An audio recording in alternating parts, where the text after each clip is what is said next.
ఈరోజు నేను మీకోసం మరొక భయానక దయ్యం కథతో తిరిగి వచ్చాను. మరింత థ్రిల్ కోసం హెడ్ ఫోన్స్ పెట్టుకోండి, లైట్స్ ఆఫ్ చేయండి. Welcome back to our channel HDAR. ఈరోజు మన స్టోరీ ఎర్రయ్య అనే ఓ వ్యక్తి స్టోరీ. నల్గొండ జిల్లా చందూర్ దగ్గర పుట్టి పెరిగినవాడు మన ఎర్రయ్య. దయ్యాలు, భూతాలు, ప్రేతాలు, దివ్యశక్తుల్ని అసలు నమ్మేవాడే కాదు మన ఎర్రయ్య. కానీ ఒకరోజు జరిగిన సంఘటన తర్వాత తన దృష్టి మొత్తం మారిపోయిందని ఎర్రయ్య మనతో చెప్పాడు. ఆ రోజు శనివారం సాయంత్రం వరకు షెడ్లో పనిచేసి ఎర్రయ్య చాలా అలసిపోయాడు. సాయంత్రం పూట ఎర్రయ్య తన స్నేహితులతో కలిసి పార్టీ చేసుకుంటున్నాడు. మద్యం మత్తులో ఎర్రయ్య స్నేహితులలో ఒక స్నేహితుడు ఎర్రయ్యకు ఆ ఊర్లో ఉండే తాటి చెట్లలో ఒక దయ్యం ఉంటుందని ఆ స్నేహితుడు ఎర్రయ్యతో చెప్పాడు.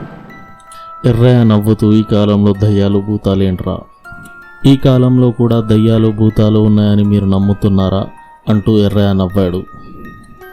ఎర్రయ్య నవ్వును చూసి ఎర్రయ్య స్నేహితుడు, సరేరా నువ్వు నమ్మవు కదా, అయితే అర్ధరాత్రి 12 గంటలకు అక్కడికి వెళ్ళి నీ ఫోన్తో సెల్ఫీ తీసి నాకు పంపివ్వు, నేను 3 రోజుల వరకు నీకు పార్టీ ఇస్తాను అని ఎర్రయ్యకు సవాల్ చేస్తాడు. ఇప్పుడు ఎర్రయ్య, దయ్యం సరిపోదురా నాకు భయపెట్టాలంటే అని నవ్వుతాడు. వాళ్ళు 3 రోజుల పార్టీతో పాటు పైసల బెట్ కూడా కాస్తారు. ఆ తాటి చెట్లు ఊరి పొలిమేర దాటాక అడవిలో ఉంటాయి. అప్పుడు ఎర్రయ్య అంటాడు ఇలా, సరే ఈ రోజు రాత్రి 12 గంటలకు వెళ్ళి ఆ తాటి చెట్ల దగ్గరికి వెళ్ళి అక్కడి నుంచి మీకు సెల్ఫీ తీసి పంపిస్తాను అని తన స్నేహితులతో ఎర్రయ్య చెప్తాడు. రాత్రి 11 గంటల సమయం అవుతుంది. ఎర్రయ్య బైక్ తీసుకొని ఊరి పొలిమేరలోకి వెళ్ళి ఆ అడవి వైపు వెళ్తుంటాడు. అడవి చెట్ల మధ్యలో నుండి బైక్ నడుస్తుంది. అప్పుడు సమయం రాత్రి 11:45 అవుతుంది. బైక్లో ఉన్న GPS కూడా పనిచేయట్లేదు, సిగ్నల్ రావట్లేదు. ఎర్రయ్యకు అప్పుడు ఆ అడవి చెట్ల మధ్యలో నుండి ఎవరో గమనిస్తున్నట్లు అనిపించింది. చల్లని గాలి, భయంతో నిండిన వాతావరణం. బైక్ ఆపి టార్చ్ లైట్ తీసుకొని ఆ చెట్ల మధ్యలో నడవసాగాడు ఎర్రయ్య. నడుస్తూ నడుస్తూ ఆ తాటి చెట్ల దగ్గరికి వెళ్ళాడు. ఆ తాటి చెట్లను చూశాక ఎర్రయ్యకు కాళ్ళు ముందుకు కదలడం లేదు. ఒక పెద్ద తాటి చెట్టు పక్కనే ఒక షెడ్ లాంటిది ఉంది. ఆ షెడ్ ముందు తలుపు పగిలిపోయి ఉంది. ఆ షెడ్ లోపల ఎల్లో లైట్ కనిపిస్తుంది, కానీ ఆ షెడ్ లోపల ఎవరూ లేరు. ఎర్రయ్య కాస్త ధైర్యం చేసి ముందుకు వెళ్దామని అడుగులు వేస్తుంటాడు. ఎర్రయ్య తన అడుగుల శబ్దానికే భయపడుతున్నాడు. ధైర్యం చేసి ఆ రూమ్లోకి వెళ్ళి తన మొబైల్ తీసి టైం చూశాడు. అప్పుడు టైం 2 నిమిషాలు తక్కువ 12 అవుతుంది. ఒక్కసారిగా తన మెడపై ఎవరో చేయి వేసినట్టు అనిపించింది. చుట్టూ చూస్తే ఎవరూ లేరు. ఎర్రయ్య కాళ్ళు చేతులు ఒక్కసారిగా వణుకుతున్నాయి. ఆ గదిలో 2-3 ఖాళీ కుర్చీలు, విరిగిపోయిన పైకప్పు, పాడైపోయిన ఫ్లోర్. అక్కడి గోడల మీద రక్తంతో రాసుంది, నన్ను మర్చిపోవద్దని. ఒక్కసారిగా ఎర్రయ్య అని ఓ స్వరం.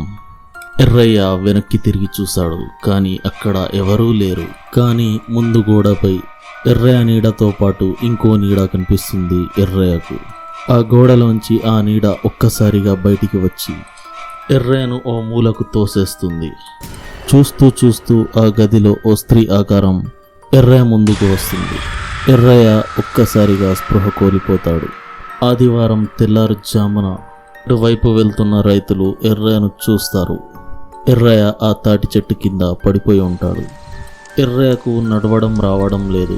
కుంటుకుంటూ నడుస్తున్నాడు. మరి కాళ్ళన్నీ విపరీతంగా నొస్తున్నాయట. ఆ సమయంలో ఎర్రయ్యకు చేతి వేళ్ళు కూడా నల్లగా మారిపోయాయి. మాట కూడా రావడం లేదు. శరీరం మొత్తం చెమటతో తడిసిపోయి ఉంది ఎర్రయ్యది.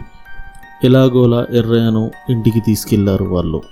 2 రోజులవుతుంది. ఎర్రయ్య మాట్లాడడం లేదు, కనీసం అన్నం కూడా తినడం లేదు. ఎర్రయ్య కుటుంబం వాళ్ళు దేవుళ్లకు మొక్కడం ప్రారంభించారు. ఎన్నో మంత్రగాళ్ళు, బాబాలు, పూజారులు అందరికీ చూపించారు. కానీ అందరూ ఎర్రయ్య మానసిక పరిస్థితి బాగాలేదని హాస్పిటల్లో చూపించండి అని చెప్పేవాళ్ళు. వాళ్ళు హాస్పిటల్లో కూడా తిరిగి అలిసిపోయారు.